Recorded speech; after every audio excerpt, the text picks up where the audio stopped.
can understand exactly what happened and exactly what the judge said and what oral arguments were made. One thing I did want to go over is this very briefly, because people have had some speculations. Is it to me? Is it to Nefas? Is it to fucking X, Y, and Z? Is it to Bob, the ex-janitor at Intrepid? This was really weird, and it confused me very much. But the night before the hearing that happened yesterday, Robert Dawson put forth a supplemental declaration where he just entered a text message with no legal argument. There's no argument here as to why this text message is included. And then the text message is Stephen on March 31st messaging somebody, we don't know who, saying, "Hey brother, I'm reaching out in what I hope is confidence. Lol, Lamau, Limfao. Good luck with that one. There is no confidence. Why are you messaging people? Why are you messaging whoever this is, strangers? Oh, I hope this is in confidence. Why would you be doing this? This is so..." And I've said this about TFE as well. Why are you going on live streams? Why are you messaging people? Why am I seeing messages from people saying, "Oh, I've spoken to the board and they've sent me this"? This is a potentially hundreds of millions of dollar lawsuit. Why are people messaging people on Discord? Who cares what the public thinks at this point when there's so much money involved? This is so dumb. But I digress. He says, I want you to know that the board and their agents, Jason, has been saying is complete fiction. I know that you've been in communication with the board and some of the former developers. What I'm doing in court is, in part, largely to protect my team and get justice for them and I and the community. Great. He then says, if you have any evidence of the board communicating with you or others regarding access to the game code or other sensitive info, that information would be important for me to know as I move forward with the courts. Obviously, this didn't work out, and I assume this was put forward because they then made oral arguments about this, or were going to, if the judge would have, you know, wanted to hear more about why the PI was or wasn't granted. But she probably came into the courtroom having made up her mind already, because that's what happens with things that have been filed days and weeks in advance, so that the judge knows, and then if you make a good point, maybe they reconsider. But I don't know what the fuck that's in regard to. Bad, but again, I don't know what the context of this is or the point of it is, and hopefully we do find out, but we need the fucking transcript, and so that we can go over it and know exactly what was said by the judge and what everybody in the room said at the time. But will we get that? Who fucking knows? Either way, that's about it. Again, big victory for TFE, their first actual huge victory that's offset a little bit by the fact that the court is deciding to keep this case and move forward with it. And also that obviously the judge had said that Stephen's argument about the Article 9 foreclosure, which is core to the premise of the foundation of his entire legal argument, does have merit, and it seemed like an indefensible position, and that's why they rolled it back. And it's going to be, that's going to play a factor going forward, just not right now, because obviously it's materially irrelevant to imminent harm of a preliminary injunction. So that's how that went. And a lot of this stuff, again, doesn't make common sense logically, but it's not supposed to. It's the law. They look at like uber specific things. Does it match this, this, this, and this? If it does, cool. Ignore the rest of the context. If it doesn't, fuck it off. It makes no difference in a lot of cases, and this is one of them. So now we go back to totally normal until TFE does something again, and then I assume Stephen's going to re-motion for more restraining orders, and everyone's going to be watching what TFE does like a hawk. And if they step a foot out of line, I keep saying TFE, but at this point it's not TFE, it's just the board. It's just basically because it's easier to say than the board. By the way, yeah, we'll see what happens. And even if nobody wants to watch these videos anymore, I'm still going to keep making them because I am super deep invested into following this, and it's really interesting. So yeah, thanks for watching, and hopefully see you on the next one. Check out the links in the video description. Go buy stuff on GameStop, support my crippling addiction to buying legal documents, and yeah, use my code, you'll get a discount, I'll get a kickback. Win-win. I'll see you next time. Peace.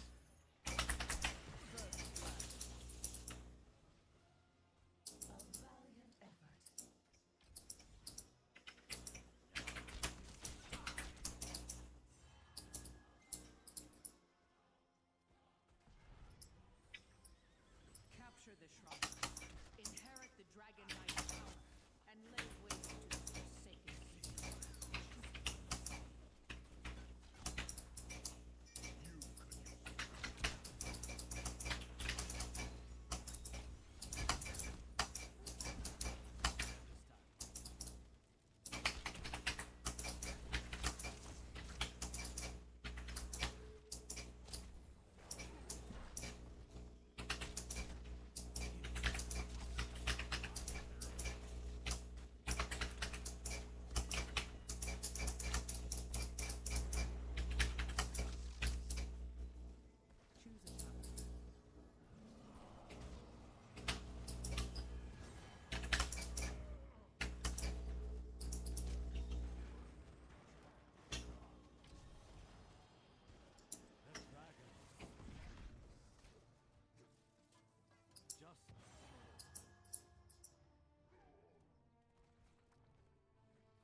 Dragon Knight's power.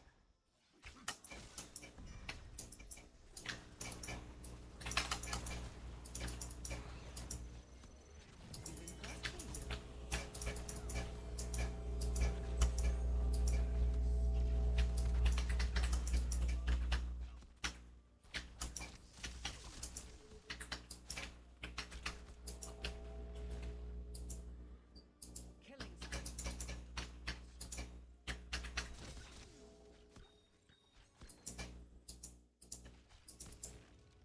Already moving.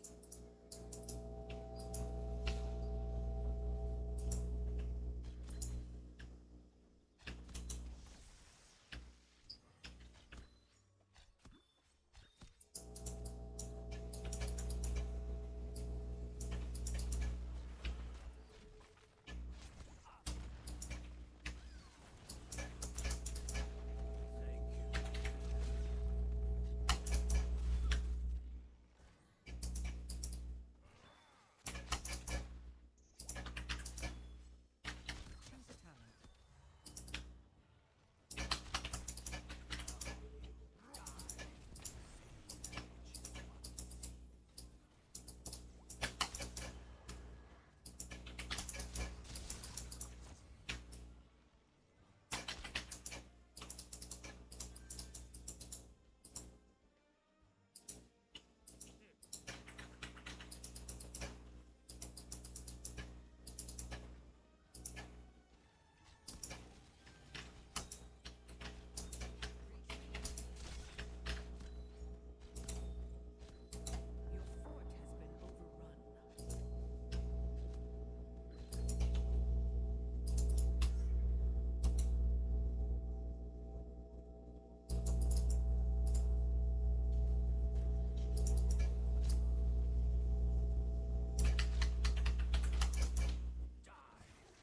Your fort has been overrun.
Your killing spree has ended.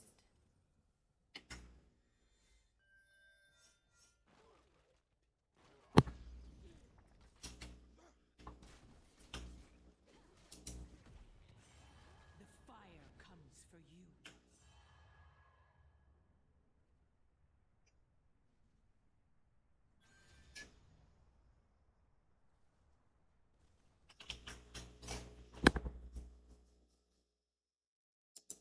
I think that the majority of these projects are flimflam. I think they're vaporware. You have to wonder in a year whether you don't just see a crash in the pricing of Blackwell GPUs, if indeed all of them even get installed. The current conversion of hyperscalers, the big tech companies like Meta, Amazon, Microsoft, and Google, they've gone from these asset-light cash machines Enemy is attacking to your core. asset-heavy behemoths rolling around in their own filth, ever building construction I'm not sure where the real economy is. I don't. You've got GPUs being sold for data centers that aren't getting built. You've got data centers being built for customers that can't pay for them. You've got an industry claiming it's the biggest, most hugest thing ever.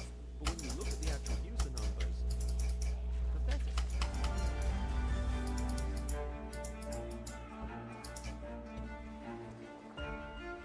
On the Tech Report with me today is writer of Where's Your Ed At and the host of the Better Offline podcast, Ed Zitron. Thanks for coming on again. What's up? How you doing? I'm very good, thank you. I read your newsletter on Tuesday and it painted a pretty damning picture of the AI build-out. Between data centers, construction figures kind of on one side and the power that kind of isn't there for the most part. Let's start off with the fact that only a third of the US data center pipeline is currently being built. Do you think that the build-out has hit a physical ceiling in terms of what they're able to make in one go? Or is there simply just not enough consumer demand for AI at the moment to motivate faster building? Little column A, little column B. So, here are the numbers. My estimate is there was only about 3 gigawatts of critical IT load, so GPUs and the associated bits and bobs, installed in the US in 2025. Sightline Climate, however, found that there's somewhere between 190 and 240 gigawatts of capacity being built as in announced, but only 5 gigawatts are actually under construction worldwide. So perhaps this is I don't know if this is demand related, but I think it's reality related in the sense that construction is hard. The concept of a hyperscale data center, so something over 50 megawatts, is only a few years old. Like you don't really have actually 100 megawatt data centers. You have campuses of smaller ones, but even then, very new concept. The reality is that construction is hard and building for data centers for AI is very difficult because of the cooling requirements. The bigger they are, the more heat that needs to be got rid of. It's very difficult to do, but also, I think there's some dodgy stuff happening. I think that there's dodgy building happening because you're talking like 200 odd gigawatts. There's only 5 gigawatts that's actually being constructed. Sightline said that 16 gigawatts is meant to come on this year. I think that the majority of these projects are flim-flam. I think they're vaporware. And I actually, in my premium this week, I went into it. I looked up some of the biggest projects in the entirety of America. And almost all of them that I found were either not under construction, had only just broken ground, or literally didn't exist. Fermi America, 11 gigawatt build out in Amarillo, Texas, for example. Crazy stat. 11 gigawatts, they were meant to be getting up and running sometime in 2026, except as of February 2026, the whole thing was stopped because they didn't have the funding or the permitting. That is a publicly traded stock. Fermi America. Stargate Abilene, 2 buildings out of 8 are built. It was meant to be done at the end of 2026, then the middle of 2026, sorry, the end of 2025, middle of 2026, end of 2026. It's not going to be done before 2027. In fact, I don't even think it gets done at all. I think the whole thing's a crock of nothing. Port Washington, Wisconsin, they have managed to put up, and I'm not kidding, as of a month ago, a single steel beam. Just one. The picture's great. The head of infrastructure at OpenAI posted it. It's just 3 blokes standing round a single steel beam with a bloke walking up to it. I grew up in West London. I've seen a lot of these projects. A lot of blokes standing around with their hands on their hips going, oh, mate. Oh, I don't know how you're going to get a GPU in there, mate. You're gonna need another month to build that, mate. Yeah, I think what it is that you've got a lot of construction money sloshing around and going nowhere. In America, only about $28 billion was spent on data center construction last year for what is meant to be hundreds of gigawatts worth. Power is definitely a bottleneck, but the actual real bottleneck is just reality. These things take a long while to build. I don't think they're fully capitalized. And I think we're going to see in the next year or two just announcement after announcement of these things getting canned. Can you just explain, you go into absorption in your newsletter, you can just explain a little bit about what that is in this context of particularly the flim-flam that you're talking about? So absorption is data centers that come online and produce revenue. And CBRE, they said about 2.5 gigawatts worth got absorbed in 2025 in America in the 8 largest markets, which account for most data center capacity. I went around looking for the rest of the markets. You've got growing markets like Southern Virginia, Columbus, Ohio. And what's funny is, when I looked it up, lots of people were like, well, if you don't include those, it's not the full amount. Except, I could find very little actual stuff that got built there. Tons of announced stuff. If you count all of the announced data centers, you could cover the entire country in future laser tag arenas. It's ridiculous. Absorption is the only number that matters, though, because when you hear under construction can mean literally everything from a single steel beam to a near complete building. And these companies, they like to mislead people. You saw it with Stargate Abilene in particular. They'll say, it's come online. When they say it's come online, click through to the article and make sure they're not just talking about one bit of it coming online, because that's always the case. So absorption is the only real measure of AI build-out. You hear an announcement of a data center, think 2 or 3 or 4 years in the future, because I can't find a single data center project announced last year or even in 2024 that appears to have been finished. Even if everything was on time, what about the power? Because you mentioned it a second ago that about 60% of the data centers that are being built don't even really have a power source for them ready. So that's not just that they've basically just connected the wires up, but there's nothing to even turn them on. And it's a bit worse than that as well, because all of these articles about power have such weasel wording. Long story short, 60% of the data centers just don't have an answer for where the power's coming from. That does not mean that the 40% actually has power. It just means that they've signed contracts with power suppliers theoretically. 60% of them are just like, yeah, we're going to build it, we'll work out the power later. Yeehaw! We don't need to worry about these things. You've got a lot of people claiming they're also going to do behind the meter, which is just their own power. And let me tell you, if I was building something right now and I was using liquefied natural gas, I'd be a little bit concerned that I think Saudi Arabia called force majeure, just saying that they can't supply people. It will take 3 to 5 years to restore the availability of natural gas to where it was before the war in Iran. So yeah, just good luck to those guys. But nevertheless, that 60% is an insane figure. It's just like a bunch of people that are like, yeah, we'll work it out in the future. How? Where? Like, what do you mean? Power is so... like, these data centers are not getting built even before the power issues.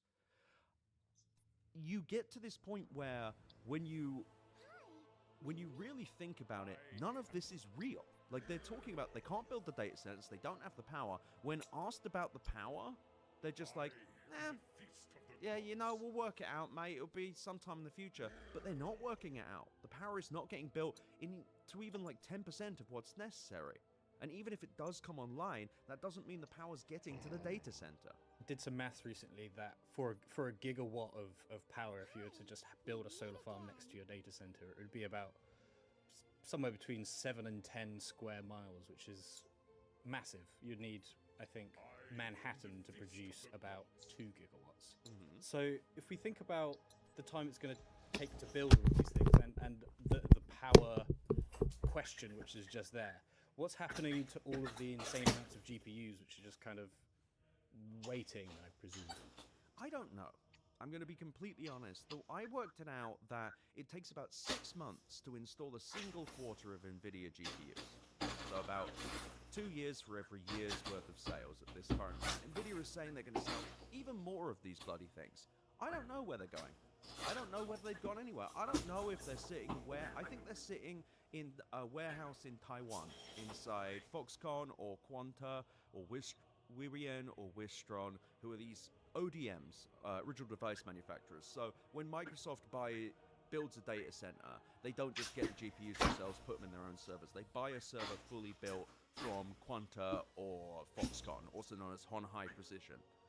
There's a good company name. So these companies are probably the ones holding the GPUs, if they've even left NVIDIA's warehouses, because you can, on an accountancy basis, do something called a transfer of ownership. You can say, sign paper here, these are yours, even though they've never left my warehouse. As long as, and there's nothing illegal about that, like, this happens all the time, like, especially with like, very, like, quick manufacturing. In this case, it's peculiar, and I think the most peculiar thing is, by this point, I don't know if we've even installed all the GPUs sold in 2024. We don't know where they are, and the capacity has not come online, even globally, to really cover these sales. It's very unclear what's actually going on, and I don't know, I just get the feeling at some point something has to break with NVIDIA. Like, I don't think they're doing anything dodgy other than their GPUs somehow making it to China. I think that they are just pre-ordering these bloody things, and people are just saying, yeah, here's my credit card, go nuts, or here's a procurement form, we'll wire you the money.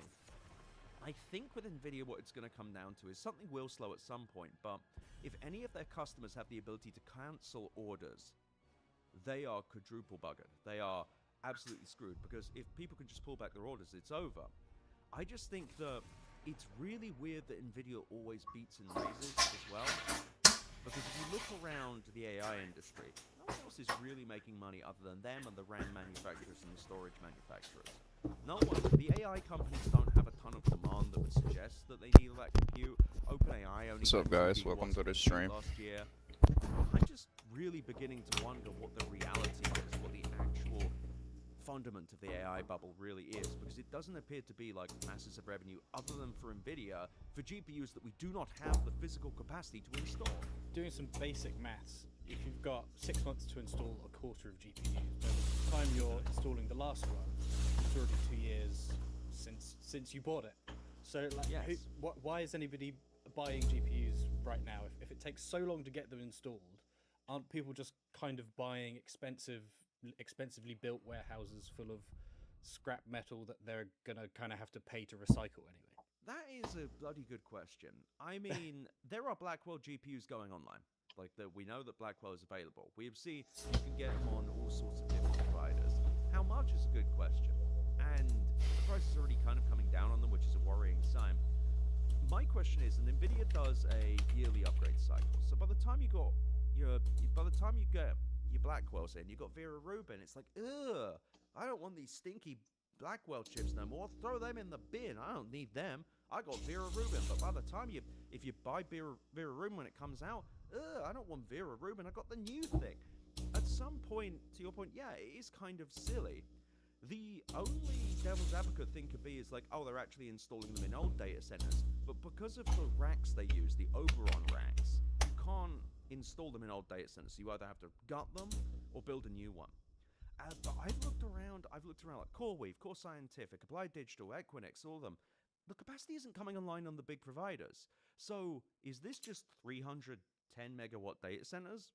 Like, is this just very small smatterings of them? Where are these things going? At some point, something has to break, and the yearly upgrade cycle is going to kill people at some point. I mean, Microsoft made a comment last year that, oh, they're waiting out this cycle or something. Satya Nadella was quite cloak and dagger about it. The cover story with Stargate Abilene was, oh, they didn't want to extend because of Vera Rubin. All of this stinks.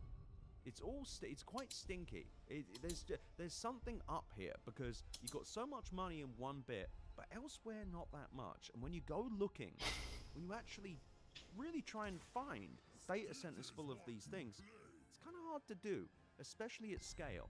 One thing that I've kind of realized that nobody's talking about in we talk about the shelf life and then it's 3 years, but then what happens to that card afterwards? Because what is the plan to, I presume, recycle all of these cards?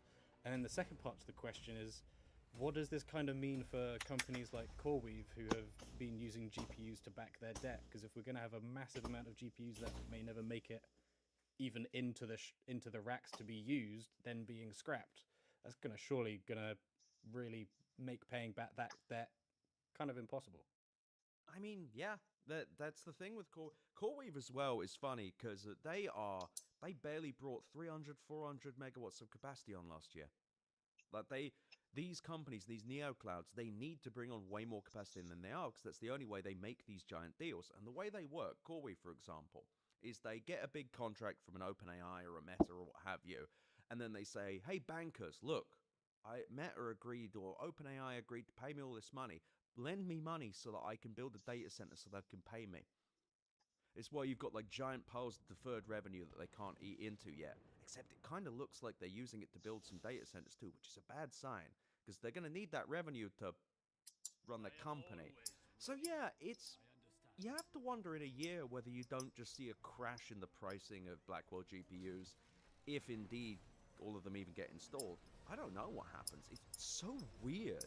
We've never had anything like this in Silicon Valley history. In the dot-com bubble, yeah, we had unused fiber, but fiber is wire in the ground. Fiber lasts for 15, 20 years. Yes, you need expensive interchange racks and such to use it, but you don't need billions of dollars worth, and it doesn't require massive capex investment to make it work.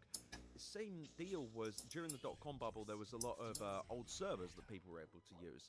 That still, again, the scale was nothing like this. With CoreWeave, and neoclouds like Nebius and Nscale. Nscale, who was apparently building a data center in Loughton. Luton. So I've been out of England. England kill me on that one. But out in Luton, they have a data center they're meant to be building for Microsoft. So the Guardian found out it's just a pile of scrap metal. It's just every time you try and look for like a physical thing, they're like, oh, it's just a warehouse. Oh, it's just a thing.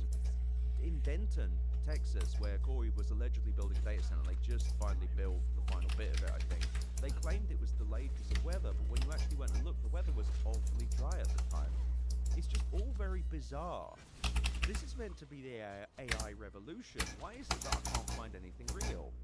Even if we put aside sort of this vague, inevitable sense that AI will have to pay off eventually to make all this make sense, I mean, aren't we going to be looking at just a huge pile of unused GPUs anyway, because data centers can't be built quick enough to make them useful? I mean, that has to be the case, because if they're getting digested into the market, so installed at such a snail-like pace, there has to be an overage, because if the power definitely isn't getting built in time, the data centers aren't getting built in time, there's already a backlog of GPUs waiting to be installed. The question is, at what point do people decide that it's bloody stupid to keep doing it? And with the problem in Iran, the whole war in Iran that America's causing, seemingly no reason at this point or before, it's only going to increase the cost of debt. And we're already kind of seeing this in Japan. The treasury bond rates are going up. They're worrying about debt costs there. SMBC and MUFG are the two largest data center backers, two Japanese banks. At some point, the debt is going to run out. Nvidia's not going to have anywhere to go. They don't have any sales. So it really comes down to, if we go 2 more quarters and Nvidia keeps growing, I'm suspicious that something weird is going on. Because the money at this point is just coming without any real output. These data centers aren't getting built. I genuinely think it takes 2 years minimum to build a data center of anything over like 100 megawatts. It sure seems to be at least a year. Isn't really clear how fast even a 100 megawatt one gets built. At that rate, we're going to be installing Blackwell into 2027. What's the point?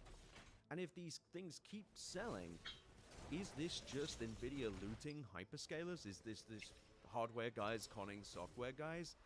Is this just economic hysteria? Are these things actually going anywhere as well? I feel like I'm going around in circles because there really isn't a good answer. You talk to the boosters about this and they're like, oh, they are actually being installed. Just like complete, like, no, you're right, no, the classic school of thinking. But no, I just have to wonder what happens next, because the demand isn't there either. So you're going to have these data centers going online with really no one to use them other than hyperscalers, OpenAI, or Anthropic. At some point, though, reality has to happen, and someone's going to need a check for actual money. And I mean, the thing I mentioned with Fermi America is probably a sign of what you'll see happen. The moment the actual cash stops coming, builders will stop working. Those builders that are actually working.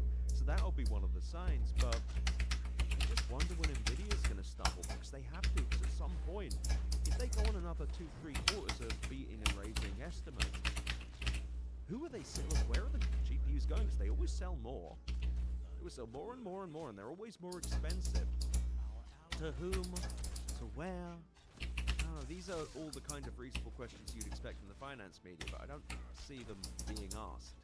You mentioned consumer figures, and what about when you factor in that the end customer isn't paying for AI at the rate that it costs, at the very least? I mean, in particular, if we think about OpenAI killing Sora and taking away and walking away from its $1 billion deal from Disney, it clearly was burning too much money. But it does kind of indicate that there is also not enough people willing to pay enough money for AI to make sense. Unless, of course, you look at the AI startup market, which is heavily funded by the hyperscalers themselves. Yeah, and it's funny because when you really look at this week's premium I wrote, I actually went and looked for like the revenues of AI companies. I looked all over them again.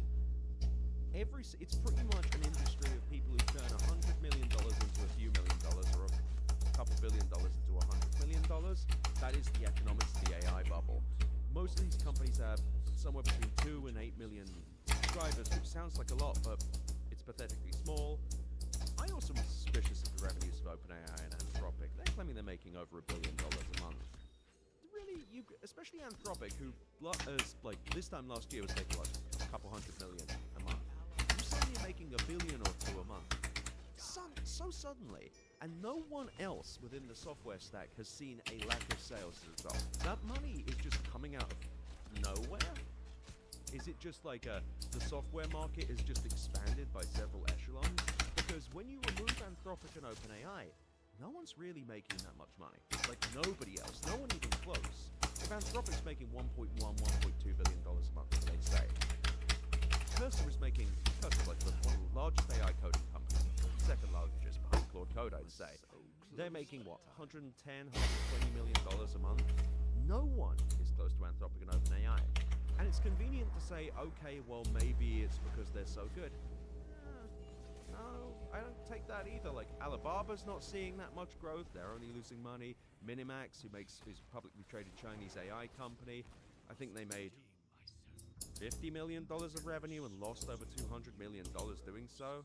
Wow, just these businesses are so good. All of the very popular models that aren't OpenAI and Anthropic are making piddly amounts of money. They're making absolute tons.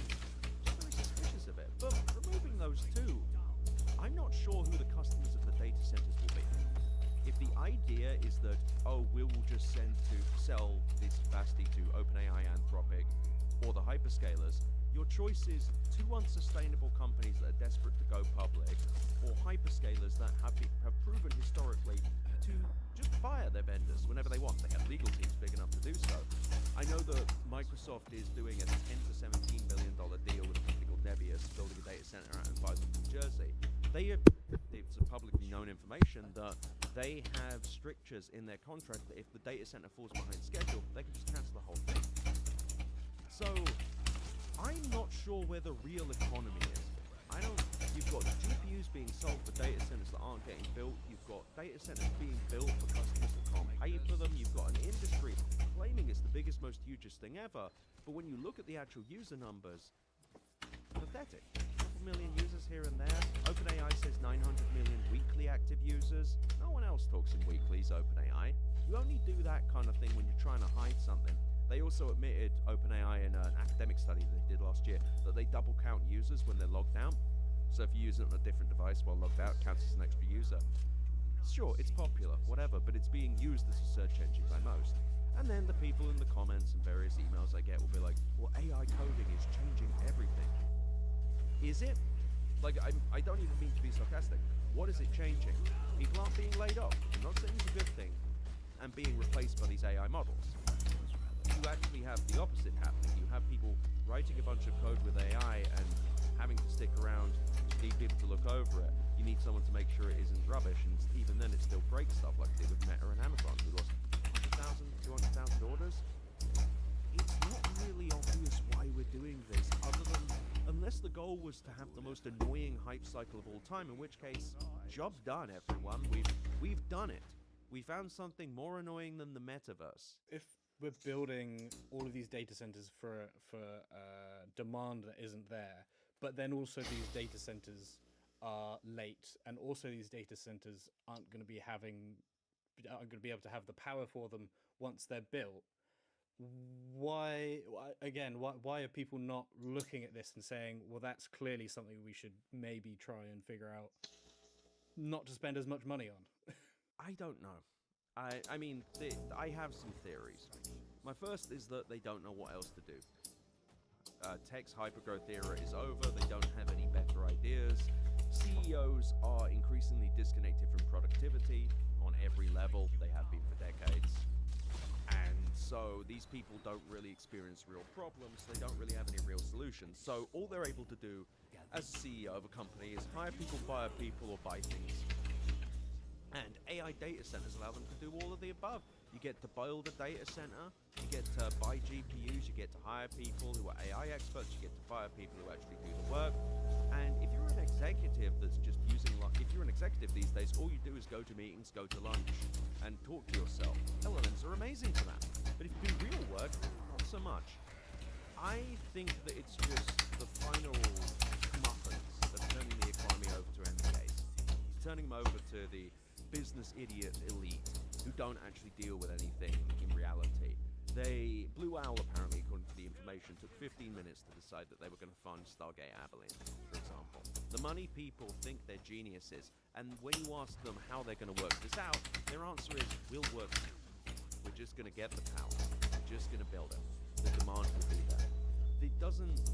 if I had to guess, based on knowing people in private equity at least, there are just a great many models that can prove anything. You can find a financial analyst deep within a massive asset manager or business development company who can come up with a financial model that will say anything you need it to. You can find a quant who will be like, ooh, I'm gonna work this out. I'm gonna prove that the power will be there, because what they will do is they will point at the power in progress. Power in progress. They will say, well, look, all of this power's planned. Hey, I can plan anything. I can plan to make $1 trillion tomorrow. It doesn't mean it's gonna happen. But if enough people get in on the same line, if enough people say, okay, we're all doing this, it becomes much harder not to do it for people with money. They get people from the board saying, why aren't you doing AI? You get people in your private equity firm saying, why aren't we investing in AI? Mythology grows as a result. The whole software is being destroyed by AI story, completely fictitious. Software is being destroyed by bad debt and bad business. But nevertheless, the rationality of the markets is gone, like that's an obvious one, but the rationality of debt and investment, and even investment in tech, is not just gone, but replaced with a fantastic level of thinking. Just a level of like, yeah, well, if we all believe hard enough, this will simply fix itself. If we all say the same thing and we all agree on it, reality will kind of cluster around it. And the reason they think that is that that's how it used to work for tech. It used to be easy for tech. Tech has had it really easy. It used to just be build more servers, make more money, get more sales team, make more money, raise more prices, get more money. All that you had to do is turn a knob and number go up, because their existing services still had growth to go. There's still growth for Microsoft 365. There's still growth for Microsoft Azure, Google Cloud, Google Workspace, and the like. And these people had it easy. They didn't really have to do anything. All they had to do was go to meetings and be like, Synergy and all that crap. You know, we're going to growth number up. And then number would go up because they raised the prices and they would crowd out competitors. But they all agreed to do something stupid because they all had it easy. They all had it too easy, and they thought, if we do anything, these pigs will buy it. The hogs will slop up whatever we say, because they have. Look at the metaverse. The metaverse, RIP to the metaverse. They killed it. Mark Zuckerberg took out shot it, like they put it to the glue farm, like Boxer in Animal Farm. And everyone clustered around that. Microsoft bought Activision, claiming it was a metaverse acquisition. You had hundreds of millions of dollars put into metaverse startups. The only reason it didn't go on longer was there wasn't enough places to park your money. There weren't enough speculative things. You didn't have an easy proof of concept. Large language models are able to do an impression of labor, and thus you can do an impression of a company and thus raise money for an impression of an idea. Does the idea work? No. Big tech has actually generally not had to do anything in real life to scale. They haven't had to build anything. They haven't had to invest in infrastructure.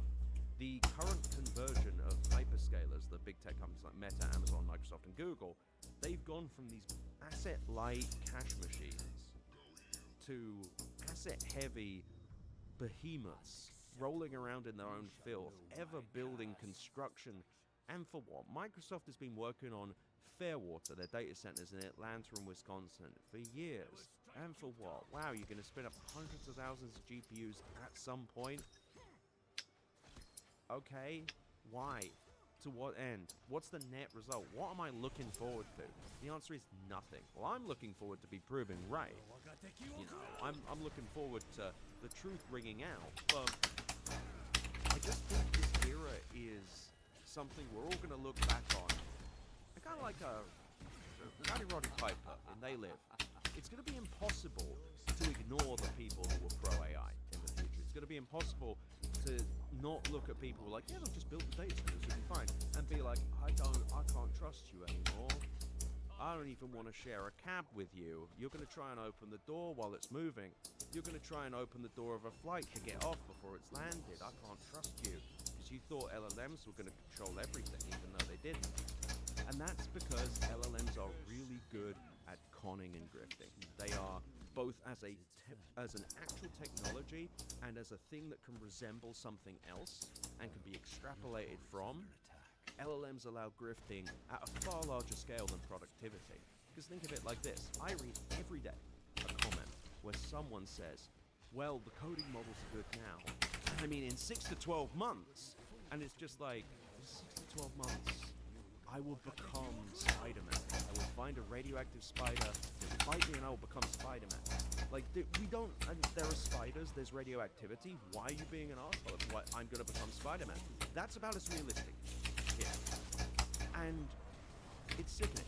And it's a direct result of a captured media industry, captured physical tech media, and also financiers that have never been punished. People should have gone to jail in 2008 for what they did. There should have been real regulations. They didn't regulate derivatives after the great financial crisis. They didn't stop anything. All they did was spank the banks a little bit and say, no, no, no, you can't lend out in crazy ways. But that didn't stop the banks lending to private equity and private credit. 14% as of middle of last year of banks' large loans went to non-banking institutions like business development companies like Blue Owl. We're just going to repeat, well, repeating's the wrong word because somewhat of a tangent, but this is still not as big as the great financial crisis, and it will not explode in the same way because there's not trillions of dollars of speculation. But that doesn't mean it won't be horrible. And that doesn't mean that big tech is going to look really different at the end. And I think that is actually a good thing. Well, on that note, Ed Zitron, thanks for coming on. Thanks for having me. If you enjoyed today's episode, please consider liking and subscribing. Also, you can get episodes of the Tech Report wherever you get your podcasts.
begin.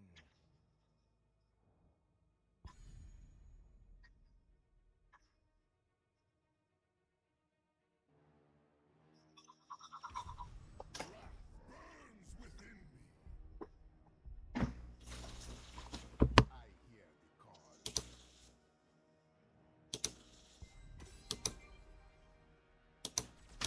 I bring pandemonium.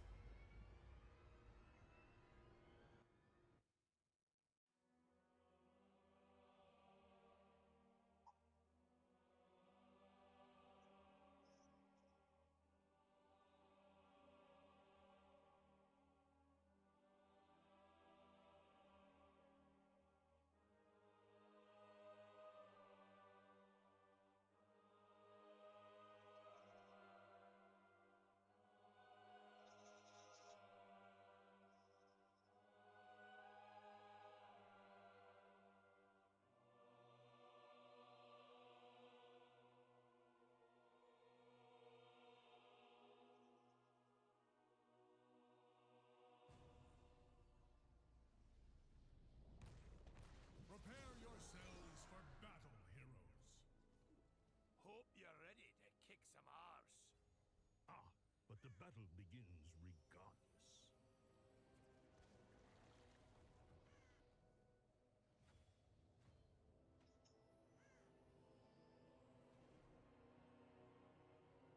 The battle begins in 10 seconds. 5, 4, 3, 2, 1. Let the battle begin. Yeah! Yeah!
of data centers aren't getting built.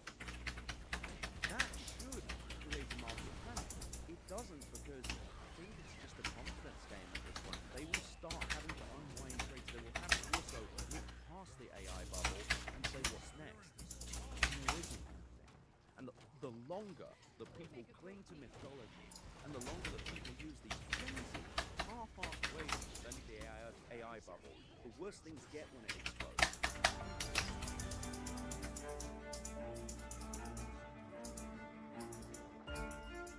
On the tech report with me today is the writer of Where's Your Ed At and the host of the Better Offline podcast, Ed Ditchwin. Thanks for coming on again.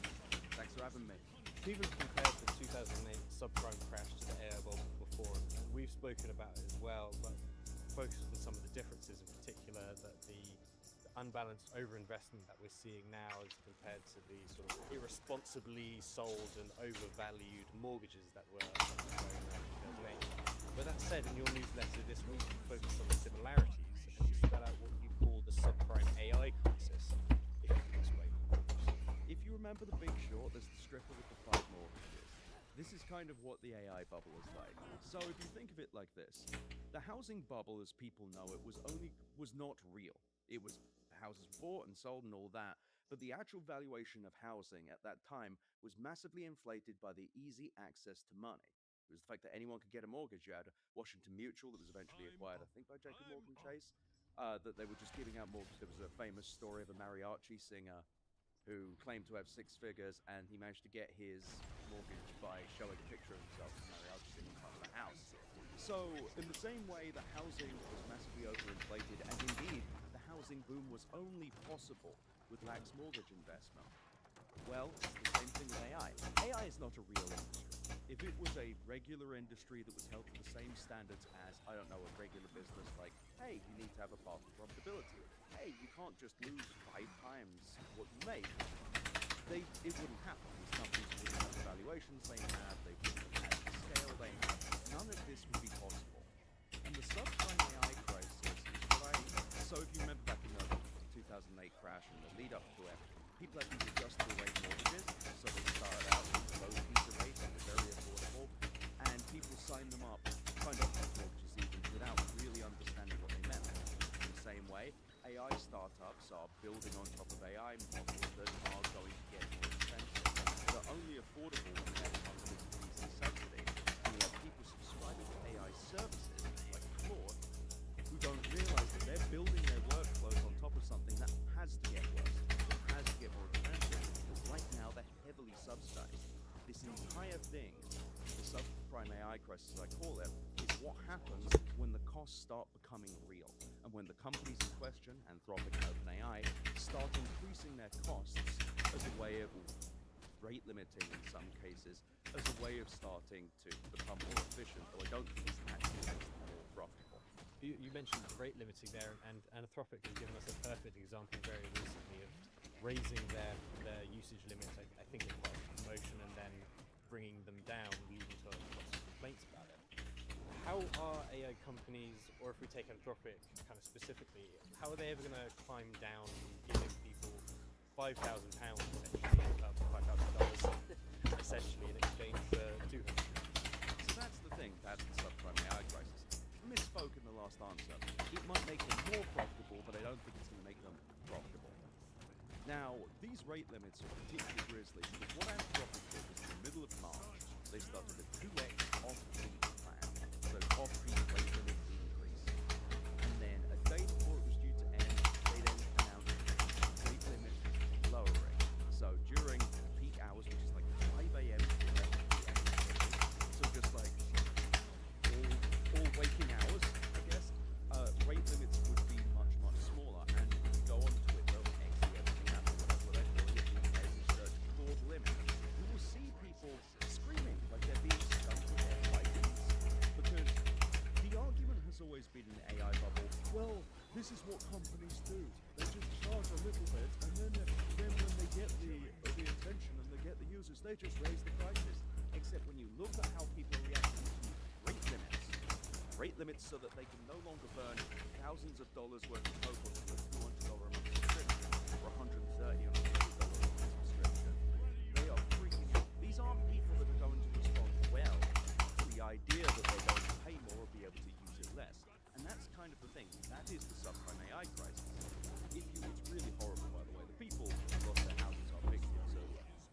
don't think is legally a crime, but should be. I think the way that these mortgages were offered were disgusting. You have people talking about, oh, I had a negative amortization mortgage and I'm going to lose my house. That's because people built their lives on top of this unrealistic dream that they could actually afford these things. And they believed, instead of saying, wait, crap, I won't be able to afford this in 3 months or 6 months when the rate changes, they said, well, the housing market's only ever going up and I'll be able to refinance. In the AI bubble, there's a version of this where people say they're profitable on inference. They're not. There's no proof of that. There's none. Dario Amodei said it was a stylized fact, and Sam Altman said it in a dinner once, but there's no proof otherwise. They say, oh, well, they're getting more efficient. Oh, it's less dollars per flop or what have you. No one actually has any tangible proof, but people have this mythology that they use, so they don't have to think about reality. And that's the thing, with these rate limits with Claude, I think it's a scurrilous way to get people used to the new. It's so that people get used to lower rate limits. But the thing is, what happens to the people that built their workflows on top of it? I'm not saying it's useful, I'm not saying it's good, I'm just saying that there are people that use it to write code who can now write less code. Anthropic's idea may be that people pay the API rate, pay for the models directly, but I don't think people are going to do that. I haven't found one person, and goodness have I looked, who has said, well, we were getting a good deal, I'm going to just pay the rate. Nobody says that's not how people work. People don't work, and people are not going to go, well, I was paying $200 a month for $1,000 from, you take $400. But then there's an empathetic way of looking at it. If you're used to being able to burn that many tokens, what the hell are you meant to do? And that is the rug pull that Anthropic is doing. OpenAI, by the way, immediately, got to hand it to Clammy Sam Altman, immediately they were like, yeah, we've just reset rate limits. Just like, it really is just like jumping off the Titanic, getting on the Enola Gay at this point. Definitely did learn his lesson. Remember that? I do, yeah. That was like a few weeks ago. Feels like a year ago. Much longer. What maths are investors doing to rationalize that disparity between the costs and the capacity being sold? Is it that they've drunk the Kool-Aid of the Uber and the Amazon Web Service comparison, or is it just that kind of, well, I've already put some money in, I should probably spend more to try and get it back out? So I think there are a lot of them that convince themselves that something will change. I think there's a lot of that. I think there's probably a few cynical ones who just know.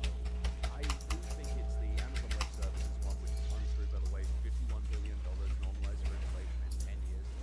The single most peaceful computing we've done ever. Like the backbone of the internet, and OpenAI has now raised $120 billion. Anyway, putting all that aside, I think that there is a lot of groupthink, and there is just this assumption that costs will come down.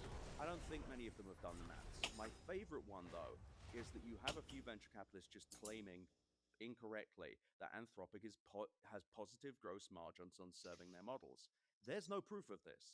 And indeed, they have 45% gross margins, but Eric Newcomer of Newcomer Blog, that's the name, revealed in that blog that actually it's 45% gross margins on compute for Anthropic, but that's non-GAAP, so not generally accepted accounting principles. So it's just their moon math. It's just like, oh yeah, you know, I think what Anthropic does, and I base this based on the thing that Newcomer posted and indeed Dario Amodei's own statements, I think what he's doing is he's saying that the model costs this much to build, so Claude Sonnet 3.5 cost X number to build, and we've made this much money because of this, and thus the model is profitable, thus we have good gross margins. Now, I don't know about you, I'm crazy. Gross margins for me are like revenue minus COGS, cost of goods sold, and then the margin's that. But this is the AI bubble. We don't do that kind of messy margin math. We could just make stuff up. And I really think that's it, because at this point, if you're a venture capitalist, heavily invested, you have to think like me. You're going to start your car in the garage at this point. If you have to accept what I'm saying, you have to just be like, oh right, this probably won't work. I think a few of them are clinging to the idea that the next generation of NVIDIA GPUs is 10x. By the way, that's what they said about Blackwell. But that's the thing. What happens to all the Blackwells? They've sold, what, over $100 billion worth of these things now? What happens to the Blackwell? If they're not profitable, what are we doing here? And that's the thing. No one really has a good answer. To this day, no one has come to me with a good answer other than, well, Dario said it. Dario said it's profitable. Why don't we trust Dario?